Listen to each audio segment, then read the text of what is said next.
Chukua tena nafasi hii vile vile kuishukuru kwa niaba ya bodi ya wakurugenzi na wafanyakazi na management nzima ya Pass Leasing Company Limited.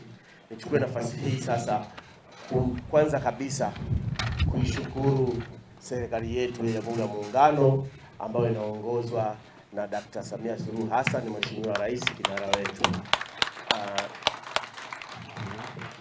kwa kazi zao nzuri, lakini kwa sera ambazo ni wezeshi na rafiki kwa maendeleo ya Watanzania. Bila kuwa na sera nzuri na utawala bora, mimi nafikiri leo hii tusingekuwa hapa, tusingefikia hata hatua ya kufikiria kuchukua matrekta. Lakini kwa sababu ya sera nzuri ya serikali ya awamu ya sita imetuwezesha upatikanaji wa zana za kilimo kwa urahisi zaidi, na leo hii Watanzania tunajivunia, tunafurahi kufanya kilimo chetu kuwa chenye tija zaidi kwa kutumia zana bora kwenye shughuli ya kilimo na mnyororo mzima wa thamani wa kilimo. Kama alivyokuwa anazungumza mzungumzaji wa kwanza, alisema bila zana bora za kilimo hakuna tija yoyote kwenye kilimo. Basi tunashukuru sana serikali yetu tukufu inayoongozwa na Dr. Samia Suluhu Hassan kwa kutuwezesha sera zake zilizokuwa nzuri na wezeshi. Sasa leo Watanzania wana uwezo wa kumiliki vyombo, mashine, lakini na zana zilizo bora kwenye shughuli zetu. Hapo zamani ilikuwa mtu anayemiliki trekta, sisemi kwa ubaya, lakini alikuwa aidha raia wa kigeni au Mtanzania mwenye asili ya nje. Kumkuta Mtanzania mwenzangu Mbulu anamiliki trekta, unawahesabu kwa majina. Lakini leo kila mtu leo akihitaji kumiliki trekta, masharti ni nafuu, na leo DC utaona ni vijana kabisa wanaotaka kumiliki haya trekta. Kwa hiyo tunashukuru sana, na tunaamini haya singewezekana kama tusingekuwa na serikali iliyokuwa nzuri inayojali wananchi wake. Sisi kama Pass Leasing au hawa KANU ni wadau tu, lakini tunafuata maelekezo na miongozo sahihi ya serikali. Ya Mheshimiwa mgeni rasmi, kwa kifupi tu, kampuni hii ya Pass Leasing ni kampuni tanzu au ni mtoto wa taasisi inayojulikana kama Pass Trust.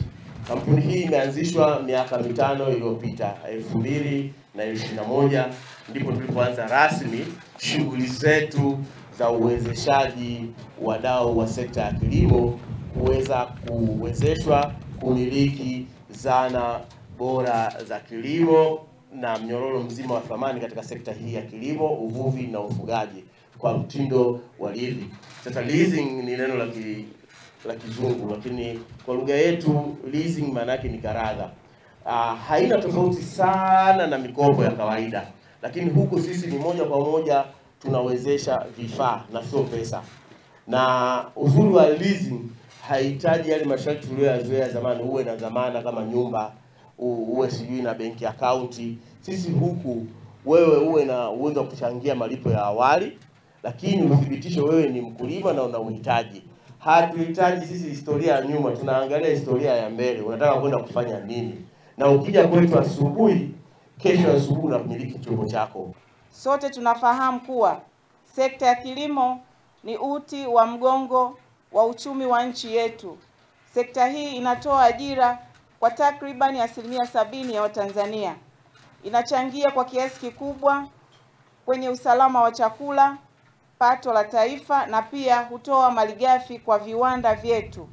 Ni jambo la kutia moyo na kupongezwa sana kuona Pass Leasing ikishirikiana na wasambazaji mbalimbali wa zana bora za kilimo kama KANU Equipments kutekeleza maono ya Mheshimiwa Rais wetu kwa vitendo na kuwawezesha wakulima kupata zana za kisasa kwa ajili ya kuendeleza kilimo. Serikali inatambua na kuthamini wadau wa teknolojia ya kilimo nchini, akiwemo KANU Equipments ambao wamekuwa mstari wa mbele kusogeza huduma mbalimbali zaidi ya wakulima. Huduma hizi zitawezesha wakulima kupata zana bora kwa wakati na gharama nafuu. Kwa niaba ya serikali, napenda kuhakikishia kuwa serikali itaendelea kutoa ushirikiano na wa karibu kwa Pass Leasing na wadau wengine wa kilimo ili muendelee kupanua wigo wa huduma zenu na kuongeza elimu kwa wakulima wetu kuhusu faida ya kutumia teknolojia za kisasa. Na kwa kifupi tu, thamani ya matrekta hayo ni takriban bilioni 1.4, na kati ya hao wanufaika 20, basi kati yao takriban 17 ni wanufaika moja kwa moja kutoka katika wilaya hii ya Hanang. Lakini kwa kampuni ya Pass Leasing leo imekuwa tena siku ya bahati kufika. Tulifika hapa mara ya kwanza mwaka 2021, ambapo tuligawa hivyo tena matrekta 20 tukiwa katika uwanja pale wa shule ya msingi. Tulifika tena mwaka 2023 kwa kushirikiana na ofisi ya wilaya, tukagawa tena matrekta 10, lakini na leo tena kwa mara nyingine tumefika kugawa matrekta 20 kwa wakulima. Na kwa kuonyesha ile dhamira ambayo tulisema toka mwanzo, tulisema kwamba wakulima wengi walilalamika kwamba ofisi ziko mbali, wanalazimika kufunga safari kwenda Babati, kwenda mpaka Arusha ili kupata huduma. Lakini leo sasa kwa kuwepo kwa ofisi hii na tukio hili, basi moja kwa moja inaonyesha kwamba yale ambayo yalitolewa na wakulima yamefanywa kazi, na kampuni ya Kano Equipment leo hii wamekuja hapa na kuzindua ofisi ili kufikia wakulima wa wilaya ya Hanang kwa ukaribu zaidi.